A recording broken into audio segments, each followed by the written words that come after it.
సింధు నాగరికత పతనానంతరం భారతదేశ చరిత్రలో మరో అధ్యయనం ప్రారంభమైంది.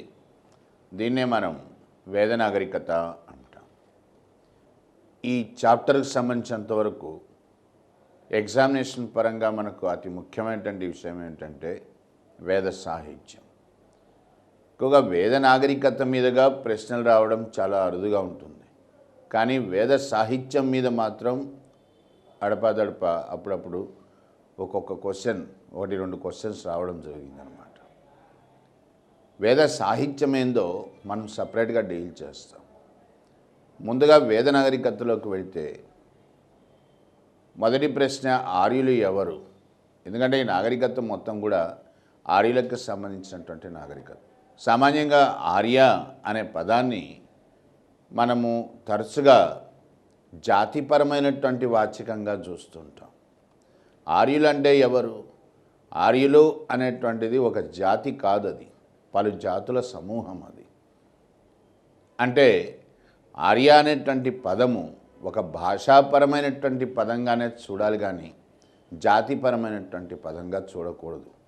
అంటే అర్థమైంది, ఆర్యుల్లోనే పలు జాతులు ఉంటారు. ఈ పలు జాతులైనటువంటి ఆర్యులు దాదాపుగా ఒకే రకమైనటువంటి భాషలు మాట్లాడతారు. అందుకనే ఆర్య అనే పదము భాషావాచకంగానే వాడాలి, కానీ జాతివాచకంగా వాడకూడదు. మరి ఏ భాషలు మాట్లాడతారు ఆర్యులు అని మనం ఎవరిని అనాల్సి వస్తుంది అంటే ఇండో యూరోపియన్, ఈ భాషలు మాట్లాడేటువంటి వాళ్ళని ఆర్యులు అనడము జరుగుతుందన్నమాట. ఆర్య అనేటువంటి పదానికి కూడా ఒక రకంగా ఈ అర్థాన్నే మనం అన్వయించాల్సి వస్తుంది. భాషాపరంగా అంటే లిటరల్ మీనింగ్ ఆర్య అనే పదానికి అర్థం ఏంటి అంటే ఉన్నతుడు అని అంటామన్నమాట. ఉన్నతులు అంటే ఉన్నతమైనటువంటి ఒక సంస్కృతికి సంబంధించినటువంటి వాళ్ళు, చెందిన వాళ్ళు ఆర్యులు. కానీ చరిత్రలో ఆర్యులు అంటే ఇండో యూరోపియన్, ఈ భాషలు మాట్లాడే వాళ్ళని ఆర్యులు అంటాం. మరి ఇండో యూరోపియన్ భాషలు అంటే ఏ భాషలు వస్తాయి? ప్రస్తుతం ఐరోపాలో ఉన్నటువంటి భాషలు, ఐరోపా, మధ్య ఆసియా మరియు భారతదేశంలో ఉన్న సంస్కృతం, ఇవన్నీ కూడా ఒక రకంగా ఇండో యూరోపియన్ భాషలే. English, Greek, Latin, Spanish, Italian, అట్లాగే అరబిక్, పర్షియన్, ఉర్దూ అనేటువంటి మనకు తర్వాత డెవలప్ అయింది. అరబిక్, పర్షియన్, అట్లాగే ఇండియాలోకి వచ్చేసరికి సంస్కృతం, ఇవన్నీ కూడా ఇండో యూరోపియన్ భాషా కుటుంబానికి చెందినటువంటి భాషలు. ఈ భాషలు మాట్లాడే వాళ్ళని ఆర్యులు అనడం జరుగుతుంది. మరి ఆర్యుల యొక్క స్వస్థలం ఏంది? ఇది కూడా వివాదాస్పదమే. మ్యాక్స్ ముల్లర్, జర్మన్ చరిత్రకారుడు మ్యాక్స్ ముల్లర్ వేదాలను జర్మనీ భాషలోకి అనువదించినటువంటి వాడు. మ్యాక్స్ ముల్లర్ వాదం ఎక్కువగా మనం అంగీకరించడం జరుగుతుందన్నమాట. మ్యాక్స్ ముల్లర్ వాదం ప్రకారం ఏమిటి అంటే ఆర్యులు యూరోయేషియా అంటే పచ్చిక భూములు, మైదానాలు, స్టెప్పీలు అంటాం వీటిని, ఈ ప్రాంతానికి చెందిన వాళ్ళు. ఇక్కడి నుంచి వీళ్ళు మైగ్రేషన్ అంటే వలసపోవడం ప్రారంభమైంది. ఈ వలసపోయే క్రమంలో కొంతమంది ఆర్యులు వోల్గా, డాన్యూబ్, ఈ నదులు దాటి ఐరోపాలో స్థిరపడ్డారు, అంటే పశ్చిమ దిక్కుకు వెళ్ళారు. మరికొంతమంది ఆర్యులు తూర్పు దిక్కుగా ప్రయాణమైనారు. ఈ తూర్పు దిక్కుగా ప్రయాణమైనటువంటి ఆర్యుల వలసలో భాగంగానే మొట్టమొదట వాళ్ళు ఇరాన్లో ప్రవేశించి ఉండాలా? దీనికి ఆధారాలు ఉన్నాయా అంటే ఆధారాలు లేకపోలేదు. పురావస్తుపరమైన ఆధారాలు ఉన్నాయి, అట్లాగే గ్రంథపరమైనటువంటి ఆధారాలు, లిటరరీ సోర్సెస్, ఇవి కూడా ఉన్నాయి. పురావస్తుపరమైన ఆధారాలు ఏంది అంటే బాగజ్ కోయ్ మరియు మిఠానీ అనేటువంటి శాసనాలు, కెసైట్ శాసనం,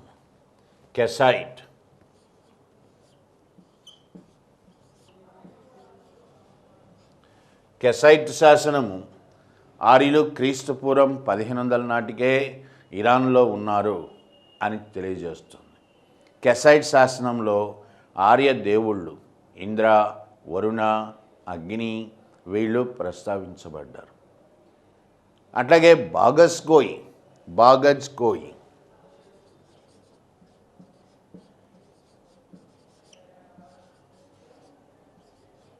మరియు మిఠానీ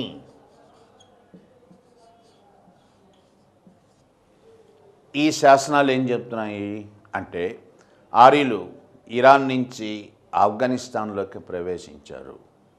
ఇక్కడ స్థానిక తెగలైనటువంటి హిటైట్ అంట, వీళ్ళతో కూడా ఆర్యులకు ఎడతెగని యుద్ధాలు జరిగాయి అని చెప్పి ఈ రెండు శాసనాలు చెప్తున్నాయి.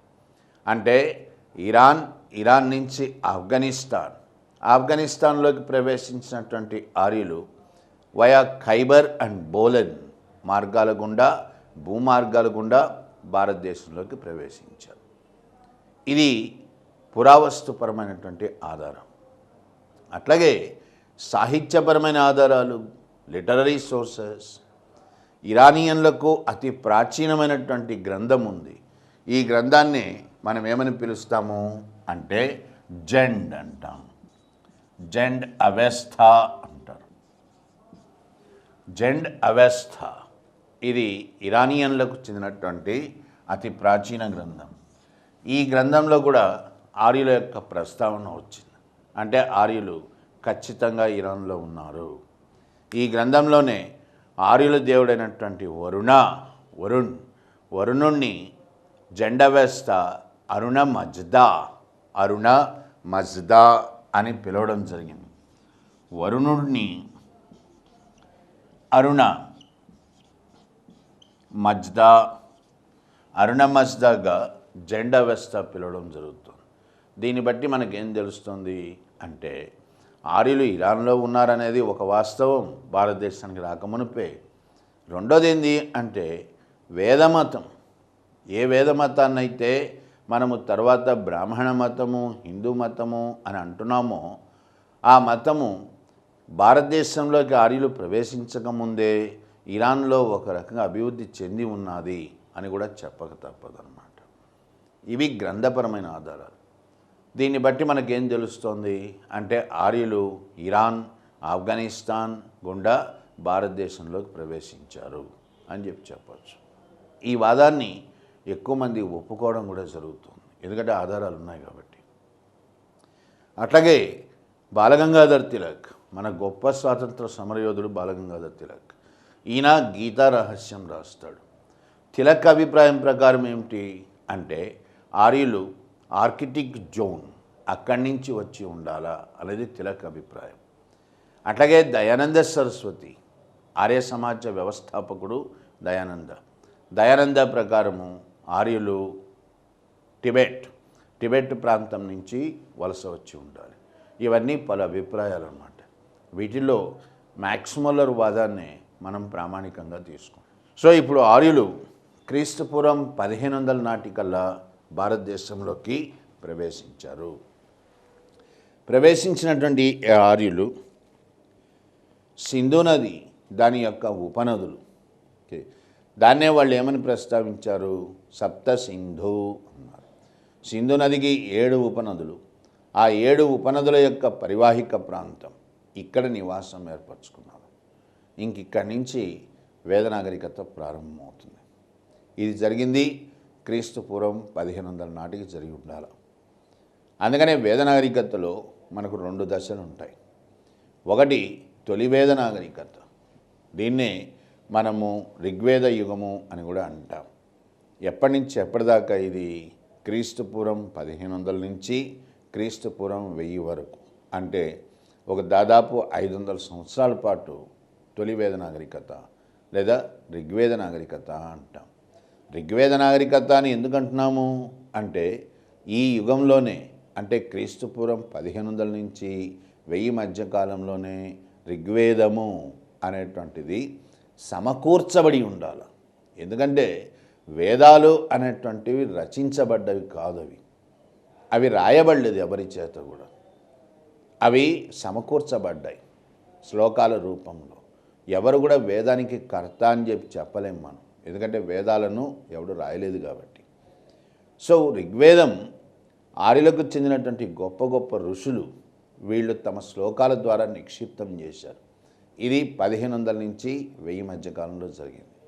మనకు వేద సంస్కృతిని తెలుసుకోవడానికి సంపూర్ణంగా మొట్టమొదటి ఆధారం అని చెప్పదగినటువంటి గ్రంథం అన్నమాట ఋగ్వేదం. గ్రంథ రూపం దాల్చడం తర్వాత కాలంలో జరిగింది, కానీ ముందుగా అయితే అది గ్రంథ రూపంలో లేదు, కేవలం శ్లోకాలే అంతే. సో తొలి దశను తెలుసుకోవడానికి ఆర్యుల యొక్క చరిత్రని ఋగ్వేదం ప్రధానమైన ఆధారం కాబట్టి 1500 నుంచి 1000 మధ్యలో ఉన్న కాలాన్ని ఋగ్వేద సంస్కృతి అంటాం. మరి ఏం చెప్తోంది ఋగ్వేదము?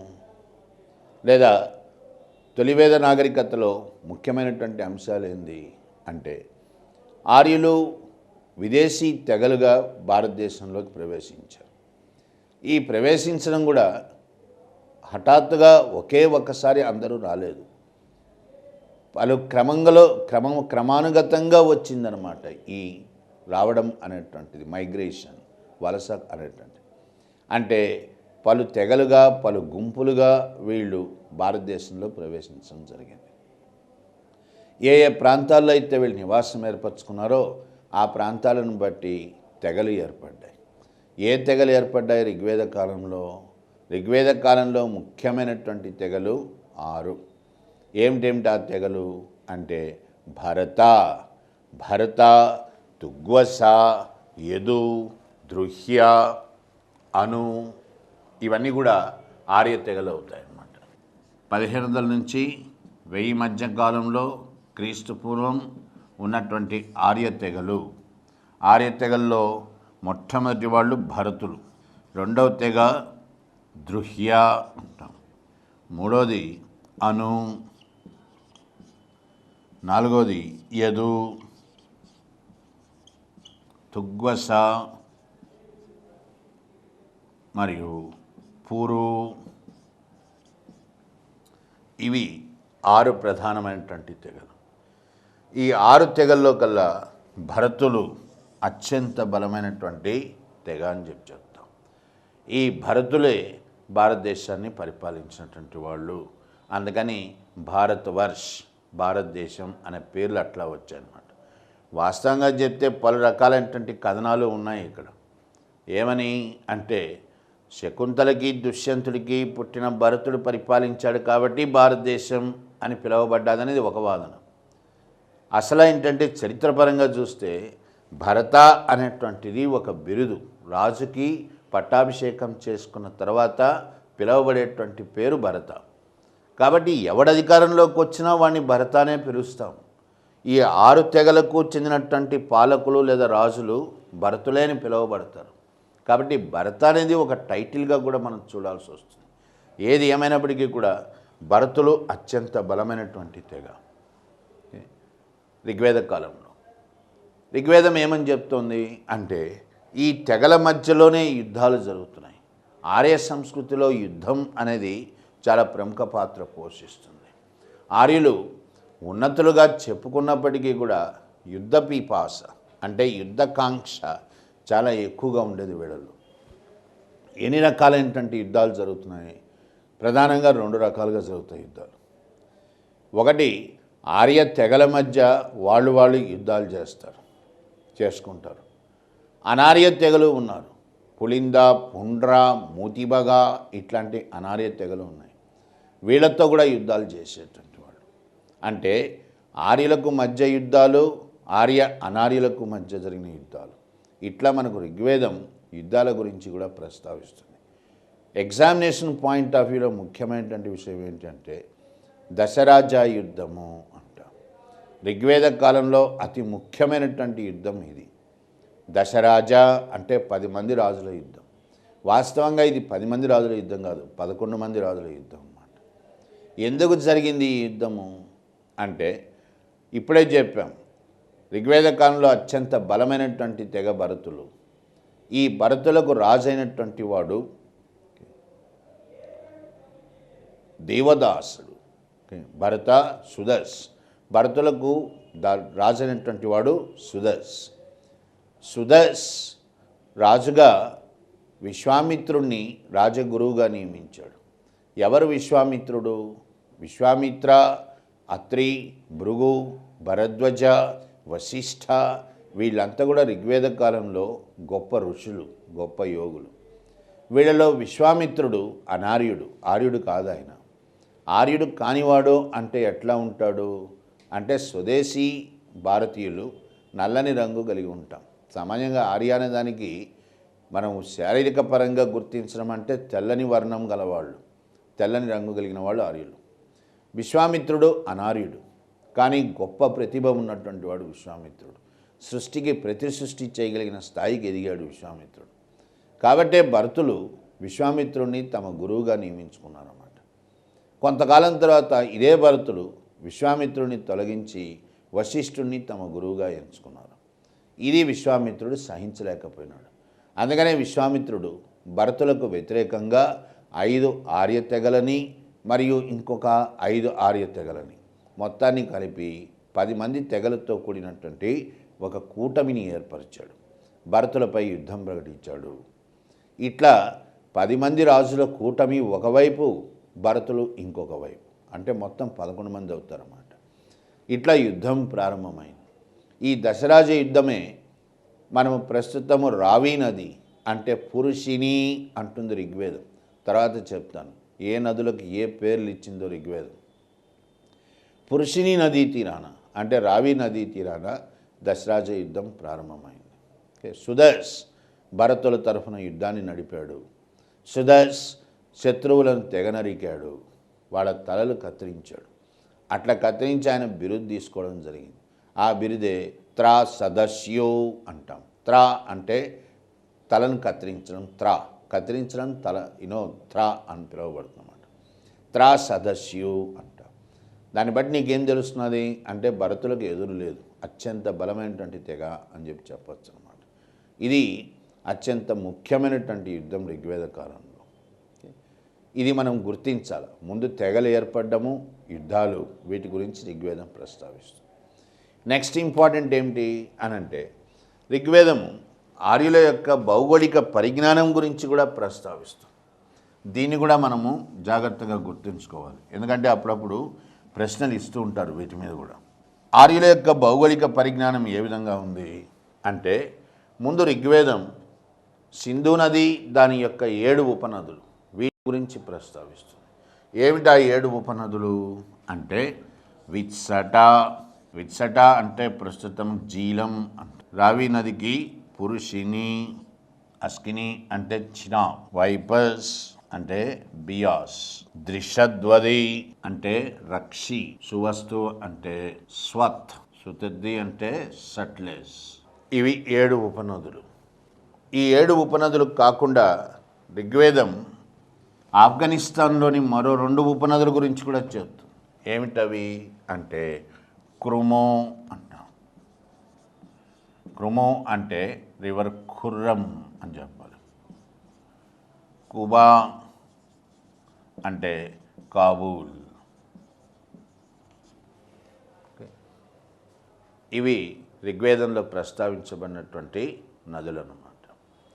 అట్లాగే ఋగ్వేదం ఇంకా ఏం చెప్తుంది అంటే తూర్పు దిక్కున అంటే ప్రస్తుతం యూపీ, బీహార్ వైపుకి తూర్పు దిక్కున పోతే గంగా, యమున నదులు ఉన్నాయి అని చెప్తుంది. అంతేగాని ఆ నదులకు తర్వాత ఏమున్నది అనే విషయాన్ని చెప్పదు ఋగ్వేదం.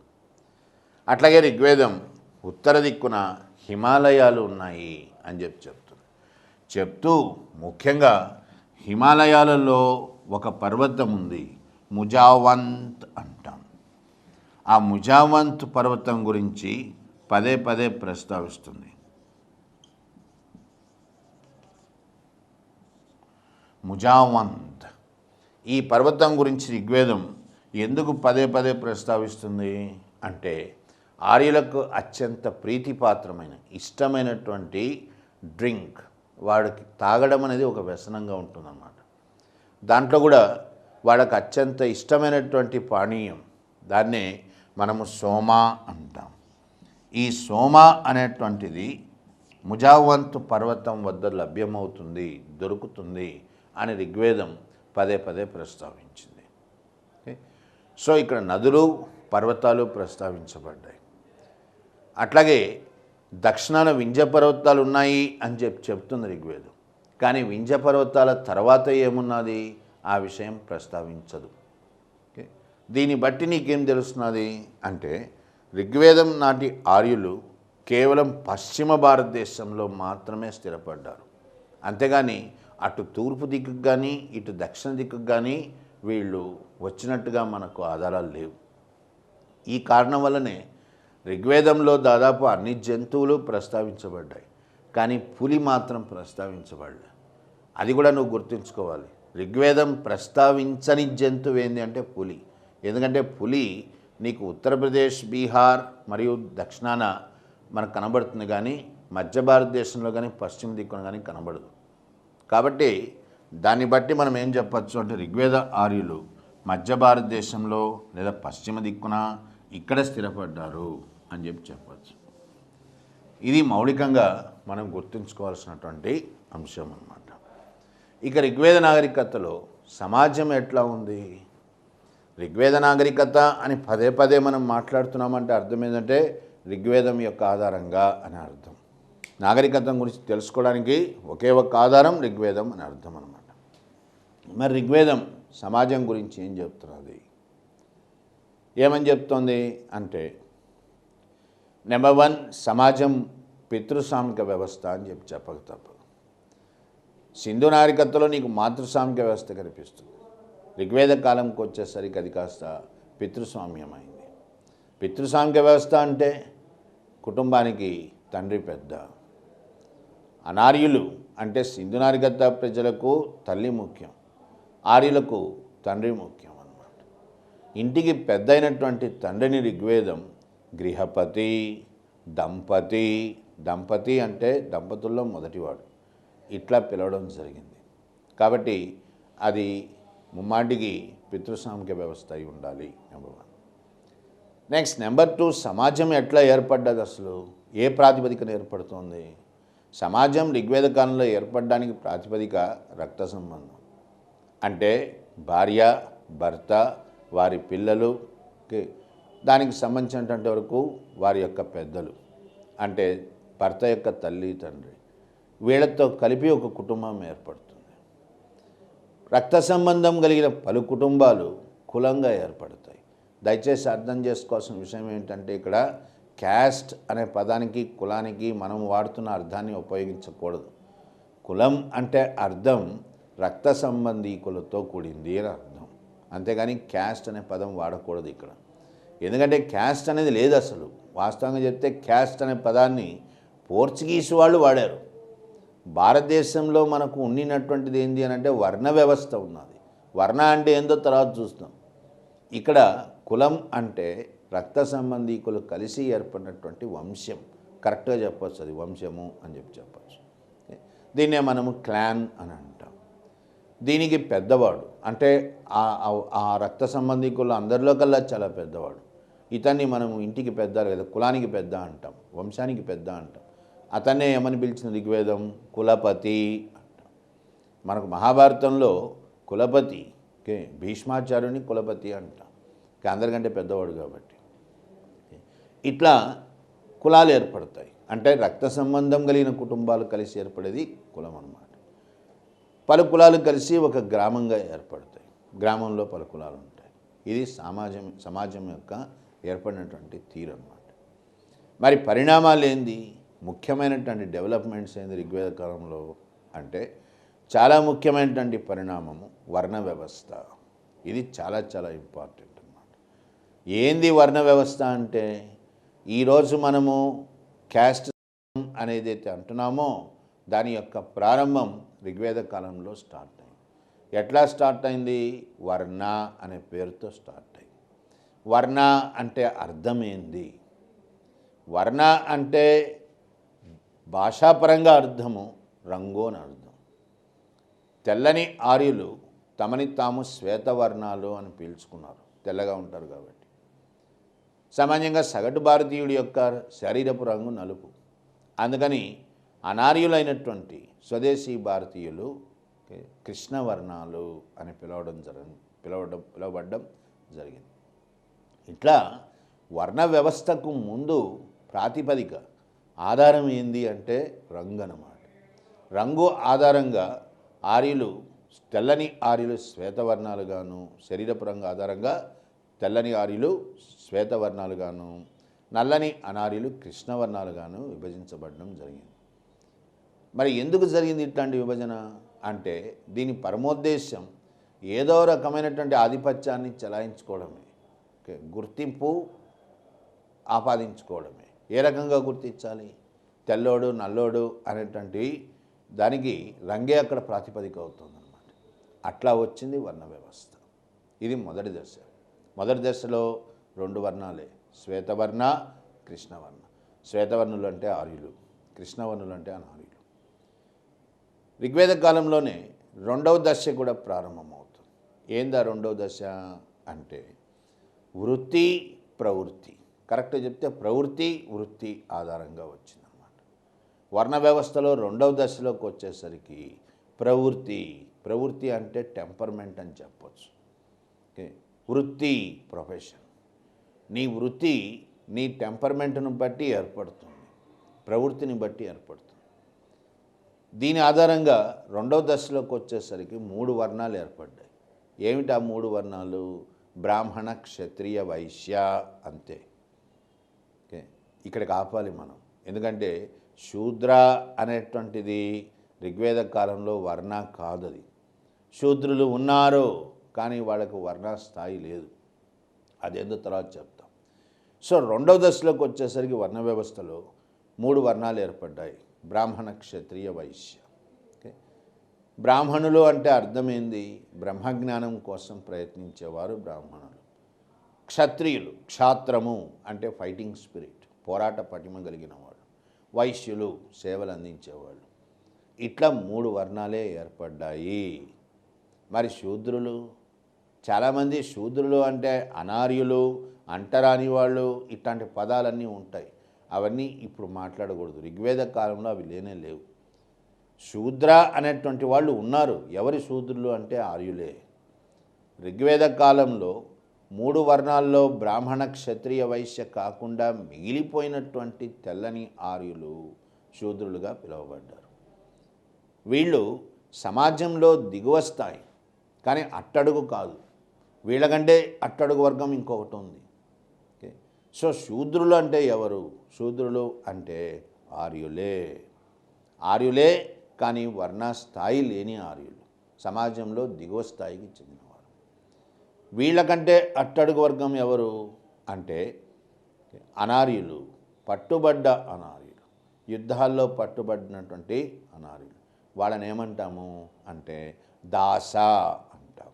దాసులు అంటే బానిసలు, బానిసలుగా మార్చబడ్డ అనార్యులు. వీళ్ళు అట్టడుగు వర్గం అన్నమాట. కానీ ఇక్కడెక్కడ అస్పృశ్యత లేదు, అంటరానితనం అనేది అసలు లేనే లేదు ఋగ్వేద కాలంలో. అవి తర్వాత చెప్తాం. మరి అందరూ అనార్యులు బానిసలు అవుతారా? కాదు. కొంతమంది అనార్యులు స్వతంత్రులుగా కూడా మిగిలిపోతారు. అట్లాంటి స్వతంత్రులైనటువంటి అనార్యులను ఏమంటాము అంటే దస్యు అంటాం.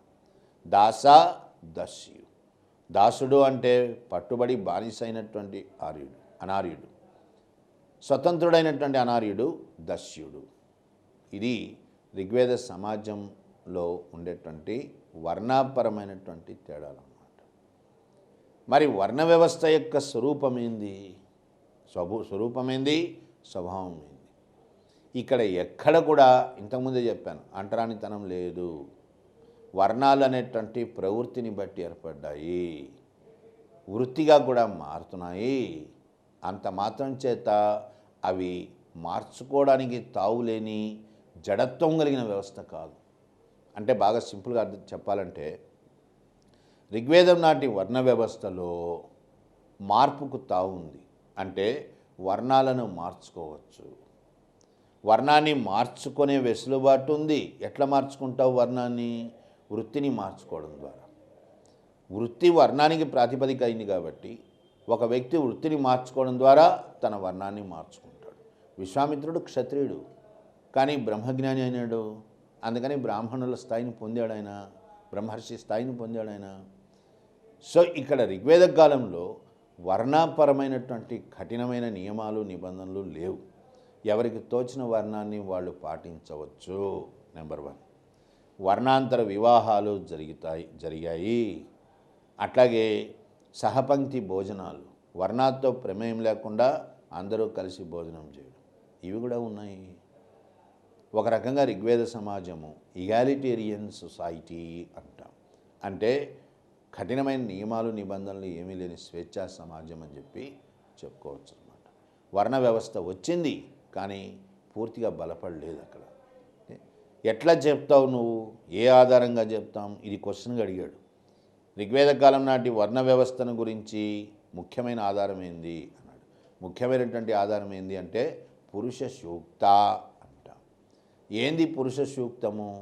పురుష సూక్తం ఋగ్వేదంలో మనకు 10 మండలాలు ఉన్నాయి. గ్రంథపరంగా ఋగ్వేదాన్ని మనము 10 మండలాలుగా విభజిస్తాం. మండలాలు అంటే చాప్టర్స్. ఈ 10 మండలాల్లో వాస్తవంగా 1, 10 ఈ 2 మలివేద కాలానికి చెందినవి, అంటే తర్వాత వేదకాలం. ఆ మలివేద కాలాన్నే లేటర్ వేదిక్ అంటాం ఇంగ్లీష్లో. అది ఎప్పటి నుంచి అంటే క్రీస్తు పూర్వం 1000 నుంచి 600 మధ్యకాలం అన్నమాట. ఈ 2 మండలాలు మలివేద కాలానికి చెందినవి. ఋగ్వేదానికి చెందినటువంటి వాస్తవంగా ఇవే. వాస్తవంగా ఋగ్వేద కాలానికి చెందినటువంటివి 2 నుంచి 9 మండలాలు మాత్రమే ఋగ్వేద కాలానికి చెందుతాయి. పురుష సూక్తం అనేటువంటిది, పురుష సూక్తం ఏదైతే వర్ణ వ్యవస్థకు ప్రమాణంగా చెప్పుకుంటున్నామో, ముఖ్యమైన ఆధారం అని చెప్తున్నామో, అటువంటి పురుష సూక్తం 10వ మండలంలో భాగం అన్నమాట. 10th చాప్టర్ 10వ మండలంలో భాగం. అంటే పురుష సూక్తం ఎప్పుడు కంపోజ్ చేయబడ్డది, సమకూర్చబడ్డది అంటే పురుష సూక్తం మలివేద కాలంలో సమకూర్చబడ్డది అని అర్థం.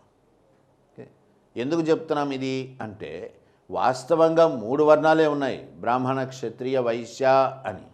కానీ పురుష సూక్తం ఋగ్వేద కాలంలో 4 వర్ణాలు ఉన్నాయి అని చెప్తోంది. శూద్రులు కూడా వర్ణమే అని చెప్తోంది. వాస్తవానికి శూద్రులు వర్ణ కాదు.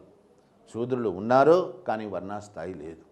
శూద్రులకు వర్ణాస్థాయి ఎప్పుడు ఇవ్వబడ్డది అంటే మలివేద కాలంలో ఇవ్వబడ్డది. పురుష సూక్తం మలివేద కాలానికి చెందింది, ఋగ్వేదంలోకి జత చేయబడ్డది. అంతేగాని అది వాస్తవంగా ఋగ్వేదానికి చెందింది కాదు. కాబట్టి పురుష సూక్తం 4 వర్ణాలు ఉన్నాయి అని చెప్పడంలో ఉండేటువంటి అర్థాన్ని మనం గ్రహించాలి. ఎందుకు అది ఆ విధంగా చెప్తోంది అనేటువంటిది మనం గ్రహించాలి. వాస్తవంగా ఉండింది 3 వర్ణాలే. ఈ వర్ణాలు వర్ణాంతర వివాహాలు చేసుకోవడం ద్వారా వర్ణాలను మార్చుకున్నారు, వృత్తులను మార్చుకున్నారు, సహపంక్తి భోజనాలు చేశారు. కాబట్టి వర్ణ వ్యవస్థ మార్పుకు తావులేని వ్యవస్థ కాదది, సరళమైనటువంటిది, మార్పుకు అనువైనటువంటిది అని గుర్తించాలి. నెక్స్ట్ ఇంకా ఏం పరిణామాలు చోటు చేసుకుంటున్నాయి? స్త్రీలు, వాడి పరిస్థితి ఎట్లా ఉంది ఋగ్వేద కాలంలో అంటే స్త్రీకి పరిపూర్ణమైన స్వేచ్ఛ ఇచ్చారు. బహుశా భారతదేశ చరిత్రలో స్త్రీ సంపూర్ణమైన స్వేచ్ఛను అనుభవించిన చిట్ట చివరి యుగం ఋగ్వేదం. సింధు నాగరికతలో స్త్రీ ఇంటికి పెద్దగా వ్యవహరించింది. ఋగ్వేద కాలంకి వచ్చేసరికి స్త్రీ స్వేచ్ఛా సమానత్వాన్ని బాగా అనుభవించింది. ఏమిటి ఆధారాలు? మనం ఈరోజు ఏవైతే సాంఘిక దురాచారాలు అంటున్నామో, అంటే బాల్య వివాహాలు, వరకట్నాలు, సతీ సహగమనము, అంటరానితనము, ఇవి ఏవి కూడా స్త్రీలకు ఆపాదించబడలేదు. అంటే బాల్య వివాహాలు లేవు, వరకట్నాలు లేవు, సతీ సహగమనం లేదు, అంటరానితనము, స్త్రీని కొన్నాళ్ళు అంటరానితనంగా చూడడం జరుగుతుంది కొన్ని సందర్భాలు. అట్లాంటివి అనేటువంటివి కూడా ఏమీ లేవు. స్త్రీలకు పూర్తి స్వేచ్ఛ ఇవ్వబడ్డది. ఆమె ఇష్టం, పెళ్లి చేసుకోవాలనుకుంటే చేసుకోవచ్చు, లేదా చేసుకోకపోవచ్చు. స్త్రీ తనకు నచ్చినట్టుగా పెళ్లి చేసుకునేదంటే తనకు నచ్చిన వరుణ్ణి ఎంచుకోవడం, దీన్నే మనం ఏమంటాము అంటే స్వయంవరం అంటాం. తనే నిర్ణయించుకుంటాం, స్వయంవరం. ఓకే, అటువంటి స్వేచ్ఛ స్త్రీకి ఉంది. లేదు, స్త్రీ ఎప్పటికీ కూడా విద్యార్థిగానే మిగిలిపోవచ్చు, బ్రహ్మచారిణిగానే ఉండిపోవచ్చు. స్త్రీలు వేదాలు చదవచ్చు, స్త్రీలు పురుషులు లేకుండా అంటే భర్త లేకుండా యాగాలు చేయొచ్చు, క్రతులు చేయొచ్చు. ఇటువంటి వసతి కూడా, వెసులుబాటు కూడా ఋగ్వేద కాలంలో ఉంది స్త్రీకి. ఇది నిజమా? ఋగ్వేదం చెప్తోంది. ఋగ్వేద కాలంలో గొప్ప పాండిత్యం ఉన్నటువంటి గొప్ప గొప్ప స్త్రీలు ఉన్నారు, గొప్ప పాండిత్యం ఉన్నటువంటి స్త్రీలు. వాళ్ళని ఏమంటాము అని అడిగాడు ఒకసారి క్వశ్చన్గా. అంత గొప్ప పాండిత్యం ఉన్నటువంటి ఋగ్వేద కాలం నాటి స్త్రీలు బ్రహ్మవందినులు అంటాం. బ్రహ్మవందినులు అంటే జీవితాంతము పాండిత్యం సేకరించడానికి దాన్ని కోసం ప్రయత్నించేటువంటి వాళ్ళు అన్నమాట. ఎవరెవరు వాళ్ళు? గార్గి, మైత్రేయి, విశ్వవర, లోపాముద్ర. ఈ పేర్లు నీకు చాలా ముఖ్యం, ఎందుకంటే వీటి మీద కొన్ని ప్రశ్నలు ఇచ్చాడనమాట. మనకి ఎగ్జామ్లో ఎక్కువగా అడిగినటువంటి ప్రశ్న ఏంటంటే, ఋగ్వేద కాలంలో అత్యంత గొప్ప పండితుడు ఎవడు అని అడిగాడు. అత్యంత గొప్ప పండితుడు యజ్ఞవాల్క్యుడు.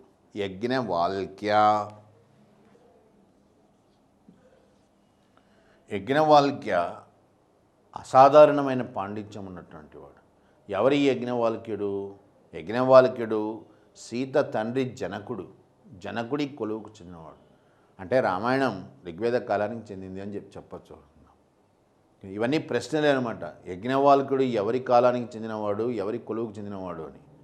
ఋగ్వేద కాలంలో అత్యంత ప్రతిభావంతుడైన పండితుడు ఎవడు? ఇట్లాంటి ప్రశ్నలు వచ్చాయి. అత్యంత ప్రతిభావంతుడైనటువంటి పండితుడు యజ్ఞవాల్క్యుడు జనకుడి కొలువుకు చెందినవాడు.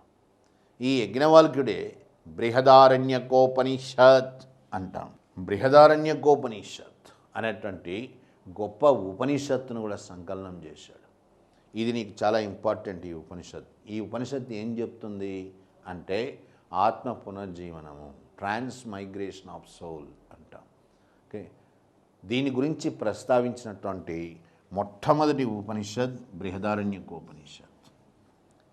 ఈ బృహదారణ్యకోపనిషత్తుని టిఎస్ ఇలియట్ వేస్ట్ ల్యాండ్ అనేటువంటి పుస్తకంగా కూడా ట్రాన్స్లేట్ చేశాడు, తర్జుమా చేశాడు. ఆ వేస్ట్ ల్యాండ్కి నోబెల్ ప్రైజ్ వచ్చిందనమాట. ఓకే, అంటే నోబెల్ ప్రైజ్ ఒక రకంగా పరోక్షంగా యజ్ఞవాల్క్యుడికి వచ్చినట్టే అనమాట. అంత మహాపాండిత్యం ఉన్నటువంటి వాడు యజ్ఞవాల్క్యుడు, జనకుడి కొలువుకు చెందినవాడు.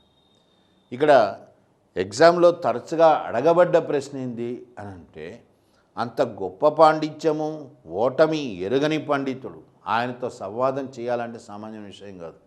అట్లాంటి పండితుడిని బహిరంగంగా ఎవరు ఛాలెంజ్ చేశారు అని. తర్కపరమైనటువంటి చర్చ, వేదాంతపరమైనటువంటి చర్చ, అటువంటి చర్చల్లో యజ్ఞవాల్క్యుడిని సవాల్ చేసినటువంటి గొప్ప పండితురాలు ఎవరు అన్నాడు. గొప్ప పండితురాలు గార్గి. ఆమె యజ్ఞవాల్క్యుడిని సవాల్ చేయడం జరిగింది.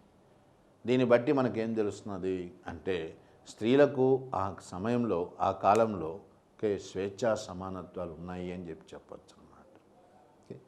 ఇందాకే చెప్పాం, ఎటువంటి సామాజిక పరమైనటువంటి నియమాలు నిబంధనలు లేవు అక్కడ. అంటే స్త్రీ సంపూర్ణమైనటువంటి స్వేచ్ఛను అనుభవించింది అని చెప్పాలన్నమాట. సాంఘికపరమైన దురాచారాలు లేవు, అంటరానితనము ముఖ్యంగా మరియు అసమానతలు ఇవి ఋగ్వేద కాలంలో మనకు కనబడవు అన్నమాట. అందుకనే దాన్ని స్వేచ్ఛా సమాజము అని అనవచ్చు. ఇది సమాజానికి సంబంధించినంత. మరి ఋగ్వేద కాలం నాటి ఆర్థిక వ్యవస్థ ఎట్లా ఉంది? ఋగ్వేద కాలం నాటి ఆర్థిక వ్యవస్థలో మనం గుర్తుంచుకోవాల్సిన అంశాలు ఏమిటి అంటే, ముఖ్యంగా అది పశుపోషణ. దీన్నే మనం ఇంగ్లీష్లో ప్యాస్టరలిజం అంటాం. పశువుల పెంపకం పైన ఎక్కువగా ఆధారపడ్డారు. సింధు నాగరికత ప్రజలు ఎక్కువగా వ్యవసాయం చేశారు. వేద నాగరికతలో ఆర్యులు పశుపోషణ మీద ఆధారపడ్డారు. కాబట్టే ఆవు పవిత్రమైంది. ఆవు సంపదకు మూలంగా స్తుతించబడ్డది, గుర్తించబడ్డది. ఆవును చంపడం నేరమన్నాడు. అఘాయ, గోవెస్థి, దుహిత్రి ఇట్లాంటి పదాలు మనకు తరచుగా ఋగ్వేదంలో కనిపిస్తూ ఉంటాయి. వాటిని బట్టి వాళ్ళు ఆవుకి ఎంత ప్రాధాన్యతనిచ్చారో అనేటువంటి మనము గ్రహించవచ్చు. అఘాయ అంటే ఆవును చంపకూడదు. దుహిత్రి అంటే ఆవు ఆడబిడ్డ, ఇంటికి ఆడబిడ్డ లాంటిది. ఆవు పట్ల హార్ష్గా, కఠినంగా ప్రవర్తించకూడదు. అట్లాగే గోవెస్తి అంటే పశువుల కోసం వెదకడం. ఓకే, సర్చింగ్ ఫర్ క్యాటిల్ అంటాం. ఈ పదాలను బట్టి ఆ ఆర్థిక వ్యవస్థ పశుపోషణ మీద ఎక్కువగా ఆధారపడ్డది అని చెప్పవచ్చు. అంటే వాళ్ళు వ్యవసాయం చేయలేదా అంటే చేయలేకని కాదు, చేశారు వ్యవసాయం, కానీ చాలా పరిమితంగా ఉండేది వ్యవసాయం. ఎంత పరిమితంగా ఉండేది అంటే కేవలము ఆహారం కోసంగా వాళ్ళు వ్యవసాయం చేసేవాళ్ళు. అంతేగాని సబ్సిస్టెన్స్ అంటాం, జీవనోపాధి కోసం వ్యవసాయం చేయడమే కానీ వ్యవసాయం ద్వారా ఆర్థిక అభివృద్ధి సాధించడం అనేది వాళ్ళ ఉద్దేశం కాదనమాట. మరి ఏ ఏ పంటలు పండిస్తున్నారు వాళ్ళు అంటే గోధుమ అంటే గోధుమే. ఓకే, వ్రీహి అంటాం, వ్రీహి అంటే వరి. యావా అంటాం, యావా అంటే బార్లీ. ఇవి ప్రధానమైనటువంటి పంటలు అన్నమాట. గోధుమ, వ్రీహి, యావ. అంటే వరి పండించాడు, కానీ ఇది కేవలం కర్మకాండలకే ఉపయోగిస్తాడు వరిని, అంతేగాని భోజనంగా వాడు వరిని స్వీకరించలేదన్నమాట. ఇవి పంటలు. కాబట్టి ఇక్కడ పరిమితమైనటువంటి వ్యవసాయం జరిగింది, కేవలము జీవనోపాధి కోసం జరిగినటువంటి వ్యవసాయం. అందువల్ల మిగులు ఉత్పత్తి అనేటువంటిది ఇక్కడ ఎక్కడ కూడా చోటు చేసుకోలేదు. నీ అవసరాలకు పోగా నీ దగ్గర ఉత్పత్తి ఉంటే అది మిగులు ఉత్పత్తి అవుతుంది. అది పెట్టుబడిగా పెడతాము, వ్యాపారము వాణిజ్యము చేయగలుగుతాం. ఇప్పుడు అదే లేనప్పుడు ఇక్కడ వ్యాపారము వాణిజ్యం అనేటువంటిది ఏర్పడడానికి అవకాశం లేదు. అందుకే ఋగ్వేద కాలంలో ఎక్కడ కూడా మనకు విస్తృతమైన వ్యాపారము వాణిజ్యము జరిగినట్టుగా ఆధారాలు లేవు. వ్యాపారము వాణిజ్యము లేదు కాబట్టి నగరాలు కూడా ఉండవు. నగరము అనేది ఏర్పడాలా అంటే విస్తృతమైన వ్యాపారం ఉండాలి, వాణిజ్యం ఉండాలి. అవి కూడా ఏమీ లేవు అక్కడ. కాబట్టి ఇది ఎసెన్షియలీ ప్రధానంగా గ్రామీణ ఆర్థిక వ్యవస్థ అని చెప్పచ్చు. ఋగ్వేదం ఇంకా ఏం చెప్తోంది అంటే కొంతమంది అనార్య వ్యాపారస్తులు ఉన్నారు. ఈ అనార్య వ్యాపారస్తులను ఏమంటున్నాము అంటే పాణి అంటాం, PANI, పాణి అంటాం. పాణీలు అంటే ఎవరు? పశువులతో వ్యాపారం చేసేవారు, పశువులలో వ్యాపారం చేసేవాళ్ళు, పశు సంపదను ఆధారంగా వ్యాపారం చేసేవాళ్ళని పాణి అంటాం. వీళ్ళు అనార్యులు అన్నమాట. ఋగ్వేదం వస్తు మార్పిడి విధానం అంటే బార్టర్ సిస్టమ్ అంటాం. దీని గురించి కూడా చెప్తుంది మనం, ఎందుకంటే అక్కడ కరెన్సీ లేదు.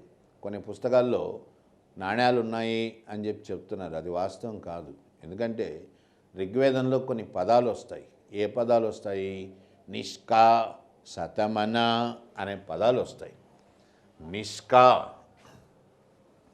నిష్కా అంటే అది బంగారు నాణ్యం కాదు, బంగారమే అని అంతే. శతమన అంటే వెండి బంగారము ఉన్నాయి అంటే అవి నాణ్యాల రూపంలో ఉన్నాయి అని కాదు అర్థం. నాణ్యాలను రాజముద్రతో ముద్రించడం అనేది మనకు మొట్టమొదటిసారిగా చారిత్రపూర్వకంగా చెప్పాలంటే మౌర్యుల కాలం నుంచి స్టార్ట్ అయింది. ఓకే, సో ఈ నిష్కా, శతమన అనేటువంటివి కేవలం లోహాలు, వెండి బంగారంగానే గుర్తించాలి, అంతేగాని అవి నాణ్యాలుగా మనము గుర్తించకూడదు వాటిని. ఇది ఋగ్వేద కాలం నాటి ఆర్థిక వ్యవస్థ అన్నమాట. ఇక ఋగ్వేదం యొక్క మతము మరియు పాలనా వ్యవస్థ ఇవి ఎట్లా ఉన్నాయి? పాలనా వ్యవస్థ స్వరూపం ఏమిటి? పాలనా వ్యవస్థ యొక్క స్వరూపం ఏమిటి అంటే ఇది ప్రధానంగా తెగలతో కూడినటువంటి పాలనా వ్యవస్థ, ట్రైబల్ పాలిటీ. ఓకే, ఒక్కొక్క తెగ చిన్న చిన్న రాజ్యంగా ఏర్పడుతుంది, తెగల రాజ్యాలు. ఈ తెగల రాజ్యాలని ఏమంటాం మనము అంటే జన లేదా గణ. దీనికి అధిపతిని గణపతి, గోప లేదా రాజన్ అని పిలుస్తాం. గణానికి అధిపతి గణపతి. ఓకే, అంటే తెగకు పాలకుడు గణపతి. గోప అంటే రక్షకుడు. ఆయన ప్రధానమైనటువంటి డ్యూటీ, బాధ్యత తెగని రక్షించడం, వాళ్ళ యొక్క ధన మాన ప్రాణాలను రక్షించడం. రాజన్ అంటే శ్రేష్ఠుడు, సమకాలీకులలో శ్రేష్ఠుడు, అందరికంటే క్వాలిఫైడ్ అన్నమాట. ఇట్లా ఈ 3 పదాలు రాజుకు వర్తిస్తాయి. రాజన్, గణపతి, గోప అంటే రాజు అని అర్థం అన్నమాట. ఓకే, ఇది మౌలికంగా వాళ్ళ యొక్క పాలనా వ్యవస్థ అన్నమాట. దాని స్వరూపం ఏంది అంటే వంశపారంపర్య రాచరికం ఎక్కువగా ఉందన్నమాట. ఎక్కువగా ఉంది అంటే మిగిలిన వ్యవస్థలు కూడా ఉన్నాయి అక్కడ. ఏందది అంటే కొన్ని రాజ్యాల్లో, గణరాజ్యాల్లో రాజు ఎన్నుకోబడ్డం కూడా జరుగుతుంది. రాజ్యానికి అధిపతి ఎన్నుకోబడ్డాడు అంటే ఆ రాజ్యాన్ని మనం ఏమంటాము? రిపబ్లికన్ స్టేట్ అంటాం. అట్లాగా ఋగ్వేద కాలంలో కూడా రిపబ్లిక్స్ ఉన్నాయి. గణరాజ్యము అంటే ఆ రాజు ఎన్నుకోబడతాడు. కానీ సర్వసామాన్యంగా ఉండేది ఏంటి అంటే వంశపారంపర్య రాచరికము. మరి ఎటువంటి రాచరికం అది? ఎటువంటి రాచరికము అంటే నిరంకుశమైనటువంటి రాచరికం కాదు. బాగా గుర్తుంచుకోవాల్సింది, ఋగ్వేద కాలం నాటి రాజులకు విస్తృతమైన అధికారాలు లేవు. ఓకే, ఒక రకంగా ఋగ్వేద పాలనా వ్యవస్థ ప్రజాస్వామ్య వ్యవస్థను పోలి ఉంటుందన్నమాట. ప్రజాస్వామ్య వ్యవస్థలో ముఖ్య లక్షణం ఏంది అంటే కార్యనిర్వాహక వర్గము శాసనసభకు బాధ్యత వహిస్తుంది. Executive answerable to legislature. అట్లాగే ఋగ్వేద కాలంలో రాజు పైన, ఆయన విస్తృతమైనటువంటి అధికారాలపైన గొప్ప ఆంక్షలు ఉన్నాయి, పరిమితులు ఉన్నాయి. ఓకే, రాజుకు విస్తృతమైన అధికారాలు లేవు ఋగ్వేద కాలంలో. ఇది మనం ఎట్లా చెప్పగలుగుతాము అంటే రాజు యొక్క అధికారాలపైన నియంత్రణ చేయడానికి గాను 2 సభలు ఉన్నాయి ఋగ్వేద కాలంలో. ఆ 2 సభల్ని ఏమంటాము అంటే సభ మరియు సమితి. ఏమిటి రెండింటి మధ్య తేడా? సభ అంటే గృహ పెద్దలు, ఇంటికి పెద్దలు, కుల పెద్దలు, కులపతులు, వీళ్ళందరూ కలిసి సమావేశమైతే అది సభ. అట్లా కాకుండా జన లేదా గణ, మొత్తం ట్రైబ్ మొత్తం కూడా, తెగ మొత్తము సమావేశం అవుతుంది, అప్పుడు అది సమితి అవుతుంది. సమితికి సభకి ఉండేటువంటి తేడా కంపోజిషన్. సభ అంటే గృహ పెద్దలు, కుల పెద్దలు కలిసి సమావేశం ఏర్పడితే సభ. సమితి అంటే తెగ మొత్తము సమావేశమైతే అది సమితి. ఇది మొదటి తేడా. రెండోది ఏంటంటే సభలోకి స్త్రీ రాదు. సామాన్యంగా రాదు అంటే రాకూడదని కాదు, అది ఆమె గౌరవానికి తక్కువ అన్నమాట. కానీ సమితిలోకి స్త్రీ వస్తుంది. సభకి సమితికి ఉండేటువంటి రెండో ముఖ్యమైనటువంటి తేడా ఏంటంటే స్త్రీలు సమితిలో పాల్గొనవచ్చు. ఓకే, సమితిలో స్త్రీ పాల్గొంటుంది. మూడో ముఖ్యమైనటువంటి తేడా ఏంది అంటే సమితి అత్యంత బలమైనది. నిర్ణయాలు అనేటువంటివి తుది నిర్ణయాలు అవుతాయి, ఫైనల్. సభ నిర్ణయాలు కాదు. సమితి ఏమి నిర్ణయిస్తుందో అదే ఫైనల్. ఎందుకంటే సమితి తెగ మొత్తానికి ప్రాతినిధ్యం వహిస్తుంది కాబట్టి ఆ నిర్ణయాలను రాజు తప్పకుండా పాటించి తీరాలి. పాటించకపోతే ఆయన్ని పదవీచ్యుతుని చేస్తారు. అట్లా ఎవరైనా పదవీచ్యుతుడైనాడా? అయినాడు. వాడి పేరే దుష్టరీతు అంటాం. ఋగ్వేద కాలంలో అధికారాన్ని కోల్పోయినటువంటి వాడు, సభకి సమితికి వ్యతిరేకంగా పోయినవాడు దుష్టరీతు. ఈయన్ని పదవీచ్యుతం చేశారు. దీన్ని బట్టి నీకేం తెలుస్తుంది అంటే బలమైన శాసనసభలు ఉన్నాయి ఋగ్వేద కాలంలో అని చెప్పాలి. ఒక రకమైనటువంటి ప్రజాస్వామ్య వ్యవస్థ ఉంది అని చెప్పాలన్నమాట. ఇంకా ఏం కనిపిస్తుంది ఋగ్వేద పాలనా వ్యవస్థలో అంటే అక్కడ పాలనా విభాగాలు ఉన్నాయి. ఎటువంటి పాలనా విభాగాలు ఉన్నాయి? ముందు పలు కుటుంబాలు కలిపి గ్రామంగా ఏర్పడతాయి. ఓకే, ఇది గ్రామం. గ్రామానికి పెద్ద గ్రామాణి అంటాం. గ్రామాణి. పలు గ్రామాలు కలిసి మనం ఈ రోజుల్లో మండలము అంటున్నాం. ఎట్లయితే మండలము అనేది ఏర్పడుతుందో ఇది రెండో దశ. పలు గ్రామాలు కలిసి ఏర్పడతాయి. దీన్ని ఏమంటాము అంటే విస్ అంటాం. విస్ అంటే block or group of villages. కొన్ని గ్రామాల సమూహం విస్కి అధిపతి విశ్యపతి అంటాం.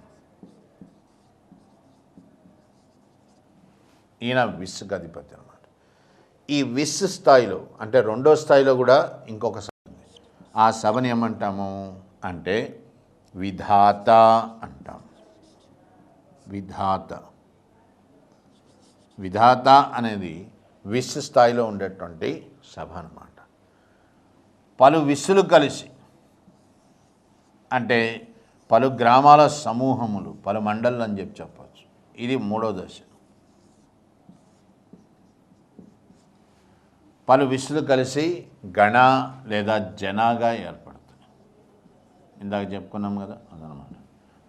గణ లేదా జనాగా ఏర్పడతాయి. దీనికి అధిపతే గణపతి, రాజన్ లేదా గోప అంటాం. ఇవి పాలనా విభాగాలు అన్నమాట.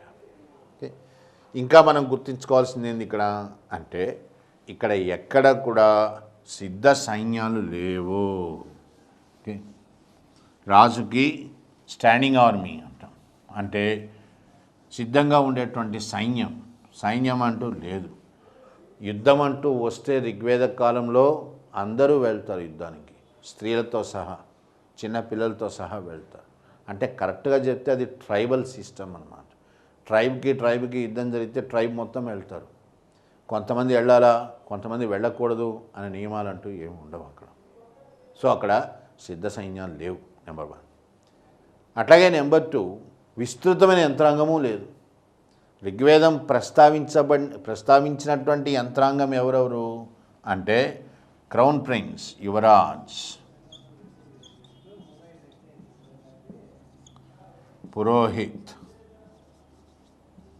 పురోహిత్ అంటే పురానికి హితం చెప్పేవాడు.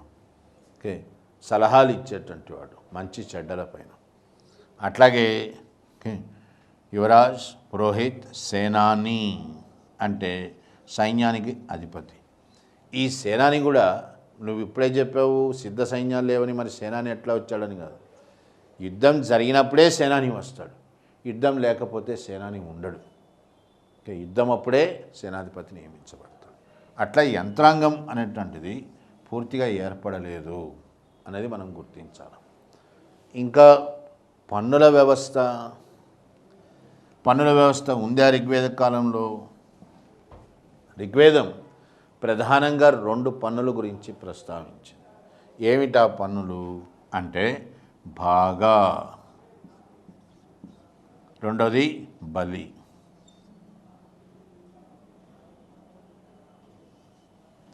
భాగా అంటే తప్పనిసరిగా చెల్లించాల్సిన పన్ను. భూమి శిస్తుగా నువ్వు చెల్లించాల్సిన పన్నును భాగం. మరి ఎంత అనేటువంటి విషయాన్ని ఋగ్వేదం చెప్పలేదు. ఇంకొకటి కూడా ఏంటి అని అంటే వీటిని వసూలు చేయడానికి అధికారులు కూడా లేరు అక్కడ. ఋగ్వేదము అధికారుల గురించి ప్రస్తావించదు, కేవలం ఈ రెండింటి గురించి చెప్పి. బాగా అంటే తప్పనిసరిగా కట్టాలి పన్ను. ఎందుకు కట్టాలి? రాజ్యము నీ ధనమాన ప్రాణాలను కాపాడుతుంది కాబట్టి నీ సంపదలో కొంత రాజ్యానికి ఇవ్వాలి, రాజుకు చెల్లించాలి. అది బాగా కంపల్సరీ చెల్లించాల్సింది. మరి బలి అంటే స్వచ్ఛందంగా ఇచ్చేటువంటిది. ఓకే, పంటలు బాగా పండాయి, సంతోషంగా నువ్వు ఇస్తున్నావు, దాన్ని బలి అంటాం. అంటే బలవంతంగా కట్టాల్సిన పని కాదు, అది మనం స్వచ్ఛందంగా చెల్లించేది. ఏదేమైనప్పటికీ కూడా అక్కడ యంత్రాంగము అనేటువంటిది చాలా పరిమితంగా ఉంది అని చెప్పాలన్నమాట. ఓకే, ఇది పాలనా వ్యవస్థకు సంబంధించినంతవరకు. ఓకే, ఇక చివరి అంశం ఏమిటి అంటే ఋగ్వేదం యొక్క మతపరంగా వాళ్ళ విశ్వాసాలు ఏంది, వాళ్ళ ఆలోచనలు ఏమిటి. ఋగ్వేద మతాన్ని ఏ విధంగా నిర్వచించవచ్చు? డెఫినేషన్, ఋగ్వేద మతాన్ని మోనిజం అంటాం. లేదా హెనోథియిజం అంటాం. ఏంది దానికి అర్థాలు? మోనిజం లేదా హెనోథియిజం అంటాం. మోనిజం లేదా హెనోథియిజం అంటే అర్థం ఏంటంటే భగవంతుడు ఒక్కడే, దేవుడు ఒక్కడే, రూపాలు వేరు. రూపాలు వేరు. ఇది మోనిజం లేదా హెనోథియిజం. ఇది మోనోథియిజం కంటే భిన్నమైంది. మోనోథియిజం అంటే భగవంతుడు ఒక్కడే కానీ రూపం లేదు. రూపం లేదు అనేది మోనోథియిజం. అన్ని రూపాలు భగవంతుడి రూపాలే అని చెప్పేది మోనిజం. మోనిజంలో రూపాలు ఉంటాయి భగవంతుడికి. మోనోథియిజంలో రూపం ఉండదన్నమాట. ఇది ఋగ్వేదం యొక్క మతం. ఓకే, మరి ఏం చెప్తోంది ఋగ్వేదం యొక్క మతము? ఇక్కడ మరో విషయం ఏమిటంటే సింధు నాగరికత ప్రజలు ప్రకృతి రూపాలను ఆరాధించారు. ఆర్యులు ప్రకృతి శక్తుల్ని ఎక్కువ ఆరాధించారు. ఓకే, ప్రతి ప్రకృతి శక్తి కూడా సింబాలిక్ అంటే ఒక రూపంలో పూజించబడడం జరిగింది. వాటికి ఒక రూపాన్ని ఆపాదించారు. గాలి, నీరు, అగ్ని, వాయువు ఇట్లాంటివన్నీ కూడా, అంటే గాలి అనగానే వాయువే, ఇట్లాంటి వాటికన్నిటికీ కూడా రూపాలను ఆపాదించారు. ఓకే, పర్సానిఫికేషన్ ఆఫ్ గాడ్స్ అంటాం. మరి ఋగ్వేదం ఏం చెప్తోంది?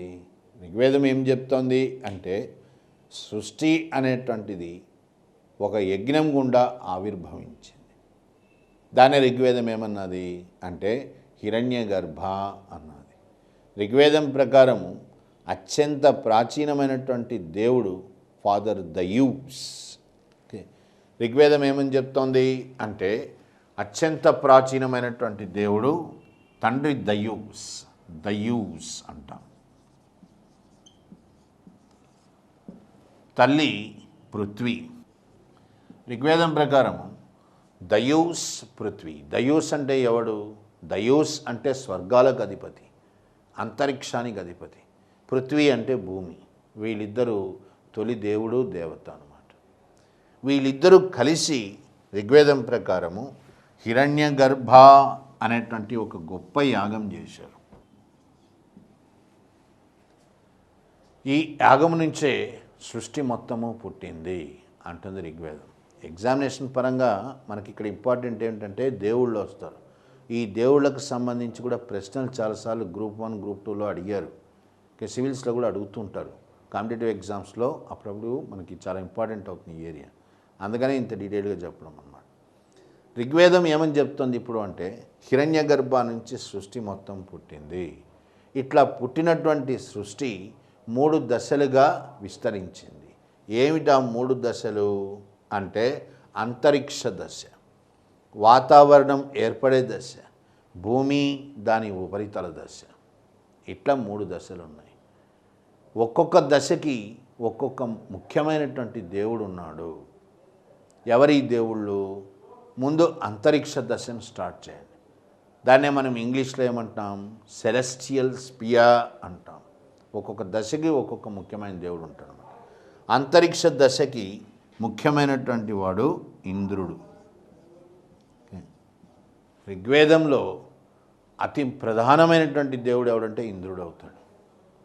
ఋగ్వేదంలో మొత్తం శ్లోకాలు 1025 ఉన్నాయనుకున్నాం. 1025. కొన్ని పుస్తకాల్లో 1017 అని కూడా ఉంటుంది. అది ఎందుకుంటాం 18. అది ఎందుకుంటుందో తర్వాత చెప్తాను. మొత్తం ఋగ్వేదంలోని శ్లోకాలు 1025. ఈ 1025 శ్లోకాల్లో గాను 250 శ్లోకాలు ఇంద్రుడికే ఉద్దేశించబడ్డాయి.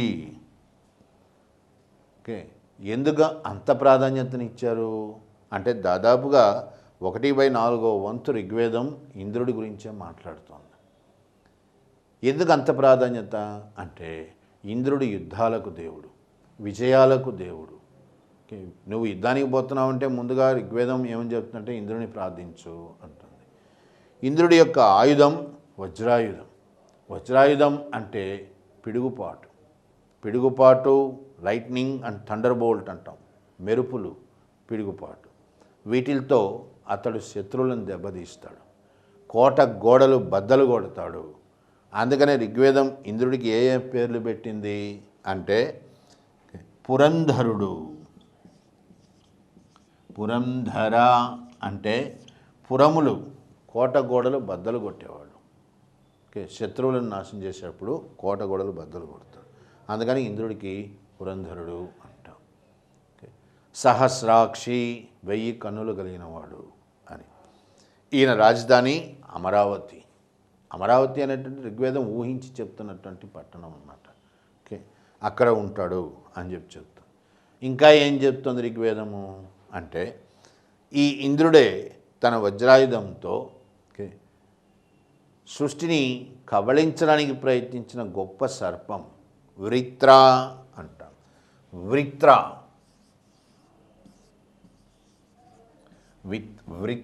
అనేటువంటి ఒక భయంకరమైనటువంటి సర్పాన్ని చంపాడు, సృష్టిని కాపాడాడు అని. దాని మీద ప్రశ్నలు అడిగాడు.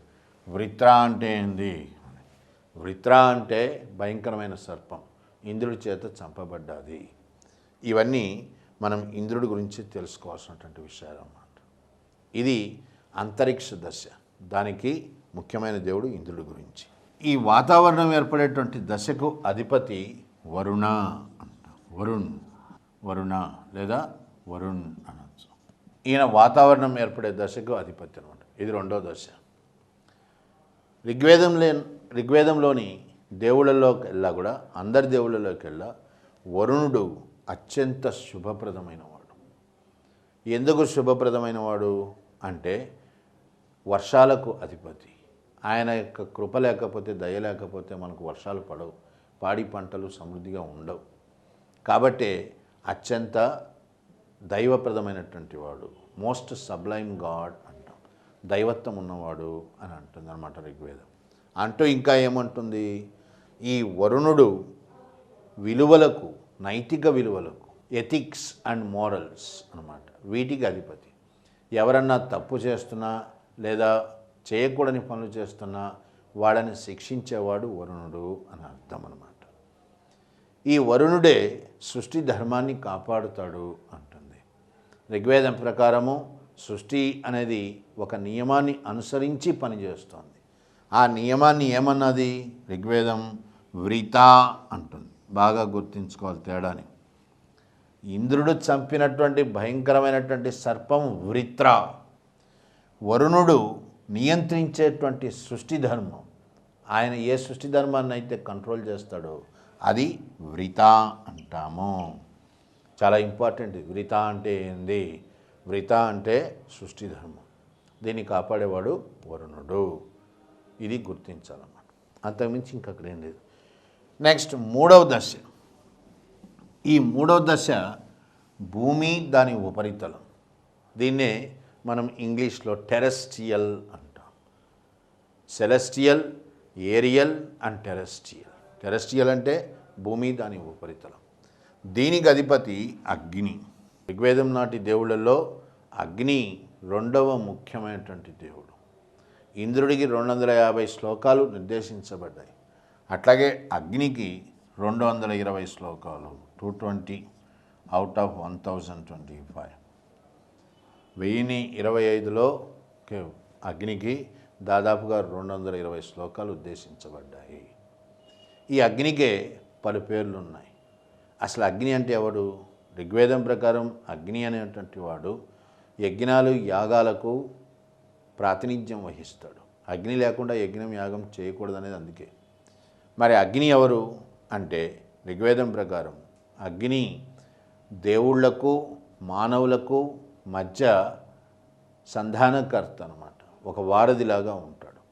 ఏ messenger between gods and the people of the earth అన్నమాట. మన ఆశలు ఏందో మనం తెలియజేస్తూ యజ్ఞం, యాగం చేస్తాం. వాటిని దేవుళ్లకు విన్నవించేవాడు అగ్ని అని అర్థం. ఓకే, అందుకనే అగ్నికి మారు పేర్లు చూడాలి.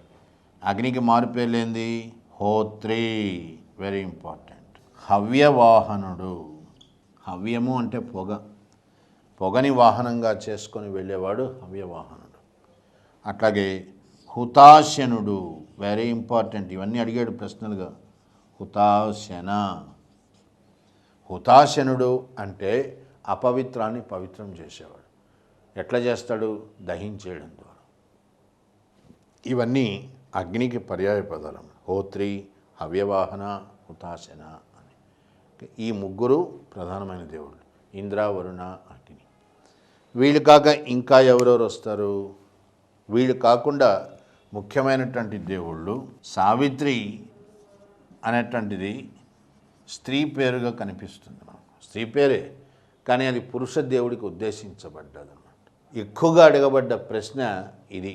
ఏమని అడిగాడు అంటే, ఋగ్వేదంలో అతి పవిత్రమైనటువంటి మంత్రం గాయత్రి.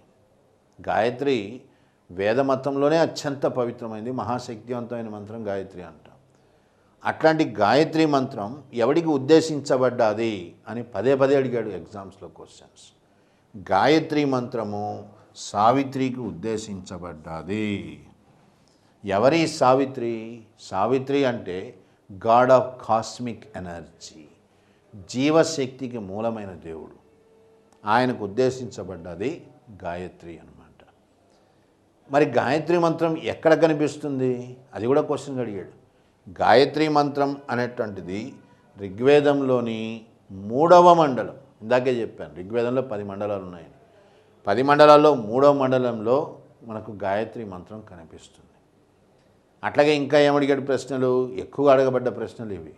ఈ గాయత్రి మంత్రాన్ని ఎవడు కంపోజ్ చేశాడు, ఎవరు సమకూర్చాడు అని అడిగాడు. గాయత్రి మంత్రాన్ని సమకూర్చినటువంటి వాడు విశ్వామిత్రుడు. అనార్యుడైన విశ్వామిత్రుడు ఆర్యులకు గాయత్రి మంత్రాన్ని ఇచ్చాడు. సో గాయత్రి మంత్రాన్ని సమకూర్చింది విశ్వామిత్రుడు. అది ఉద్దేశించబడ్డది సావిత్రికి. రైట్. నెక్స్ట్ సావిత్రి తర్వాత ముఖ్యమైనటువంటి దేవుడు సోమ అంటాం. ఇంతాగే చెప్పాను నేను. ఆర్యులకు అత్యంత ప్రీతిపాత్రమైనటువంటి డ్రింక్ అంటే మత్తు పానీయం సోమ. ఈ సోమ ముజావంతు దగ్గర దొరుకుతుంది. వీళ్ళు సోమాకి దైవత్వాన్ని ఆపాదించేశారు. ఎంతగా దైవత్వాన్ని ఆపాదించారు అంటే, ఋగ్వేదంలోని 9వ మండలం మొత్తం కూడా 9వ మండలము సోముడికి అంకితం ఇవ్వబడ్డది. 10 మండలాల్లో ఒక మండలమే సోముడికి అంకితం ఇచ్చారు, 9వ మండలం. మరి సోముడు అంటే ఎవరు? సోమ అంటే చంద్రుడు.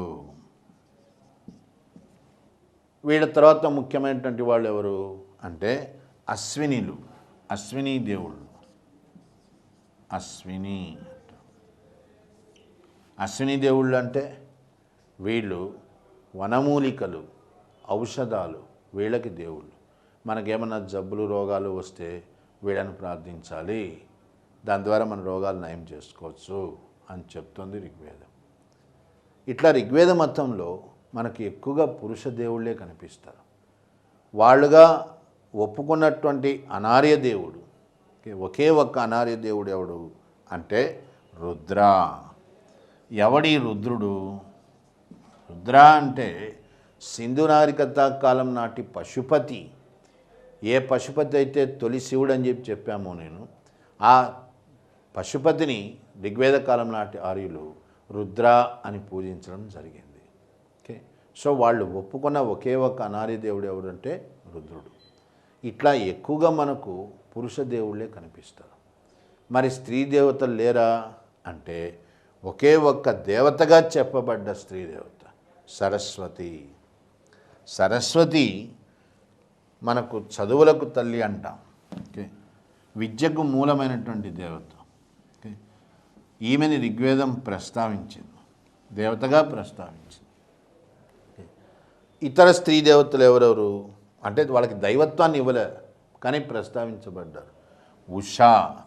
ఉష అంటే వేకోజామున వస్తున్నటువంటి అందమైన రాజకుమార్తె అన్నమాట, అందమైనటువంటి స్త్రీ ఉష, అందమైన దేవత అని చెప్పచ్చు. అట్లాగే ఈలా అంటే ప్రేతాత్మలకు దేవత. అరణ్యయని అంటే అరణ్యముల్లో ఉండేటువంటి భయంకరమైన జంతువులకు దేవత.